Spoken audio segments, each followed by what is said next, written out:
Halo, Assalamualaikum warahmatullahi wabarakatuh. Bersama saya Bidan Riazia. Selamat datang di channelnya bayibunda.id. Silahkan simak video berikut ini sampai selesai ya ayah dan bunda. Bila video ini bermanfaat, subscribe, like, dan komen. Jangan lupa aktifkan juga lonceng untuk dapat notifikasi video baru dari kami. Bila ini juga bermanfaat untuk orang lain, boleh ya di-sharing ke teman atau keluarga yang lain, oke?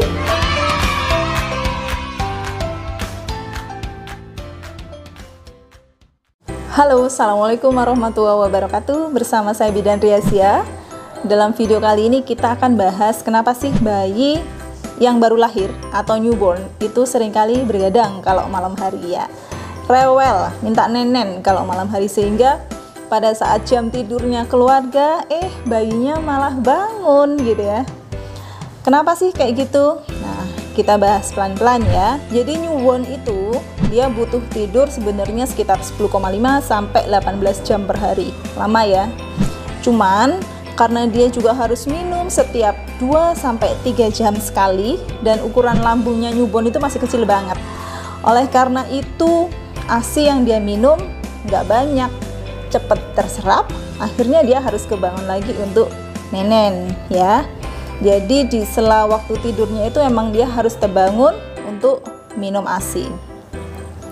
Nah, selain karena hal itu, bayi itu dia terbangun di malam hari karena hormon menyusui ibu ya, namanya prolaktin dan oksitosin itu memang meningkat tajam di usia di jam malam ya.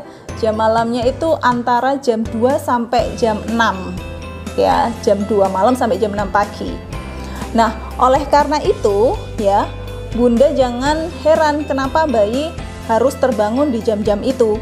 Karena pada saat hormonnya tinggi, ASI yang diproduksi juga banyak, akhirnya dia harus minum di jam-jam itu. Ada beberapa kali kasus ya, kalau nggak salah itu bunda yang bilang gini, bayiku itu semalaman tidur gitu ya, nggak bangun nenen. Paginya itu payudaranya bengkak loh karena ASInya terlalu banyak nggak dinenen. Nah, ini juga bahaya tuh. Jadi bayi bangun malam minta nenen itu sebenarnya bagus ya. Kemudian tips-tips apa yang bisa dilakukan oleh bunda agar tidak terlalu lelah pada saat bayi mengajak bergadang ya. Yang pertama, bunda harus memastikan bahwa bayinya itu sudah efektif, sudah benar DBF-nya. Misalnya posisinya, kemudian perlekatan antara mulut bayi dan payudara ibu. Kalau dia DBF-nya itu belum benar ya, belum efektif, maka ASI yang dia dapatkan, yang didapatkan oleh bayi itu nggak maksimal, nggak banyak. Akibatnya bayi juga dia itu nggak dapat banyak ASI. Akhirnya dia cepat lapar. Nah, kalau dia cepat lapar, dia akhirnya dikit-dikit kebangun kayak gitu. Jadi harus dapat DBF yang efektif. Kemudian bunda juga boleh berbaring ya saat menyusui bayi. Bunda harus belajar cara menyusui bayi sambil tiduran.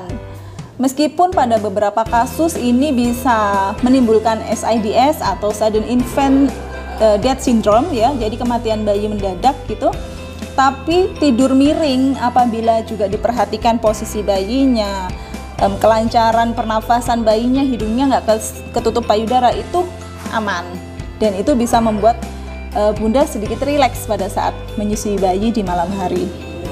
Kemudian usahakan bunda itu tidur setelah menyusui bayi ya. Jadi setelah menyusui bayi, bayinya sudah kenyang, terus tidur, bunda juga istirahat untuk mengurangi tingkat kelelahan bunda.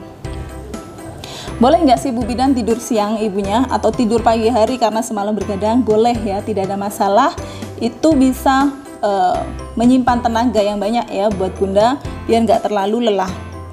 Jangan lupa cukupi kebutuhan nutrisinya bunda, karena semakin nutrisinya bagus, bunda juga akan dapat tenaga yang bagus juga dalam merawat bayi. Dan yang terakhir, boleh untuk dicoba mengkondisikan bayi ya. Jadi jam tidurnya bayi ini dilatih agar sesuai dengan jam tidur keluarga. Caranya gimana? pada saat dia itu tidur siang, usahakan dia tidak tidur terlalu lama ya. Misalnya kalau waktunya nenen 3 jam sekali atau 4 jam dibangunkan ya, biar nggak terlalu nyenyak tidurnya. Kemudian pada saat malam diatur agak panjang durasi tidurnya. Misalnya kamarnya bisa dibuat senyap, cahayanya dibuat redup, tenang seperti dia. Jadi pada saat dia tidur itu tidurnya lama di malam hari, kayak gitu. Boleh dilatih pelan-pelan seperti itu sampai dia menemukan pola tidur yang sama dengan jam tidurnya keluarga. Seperti itu ya Bunda ya. Semoga video ini bermanfaat. Assalamualaikum.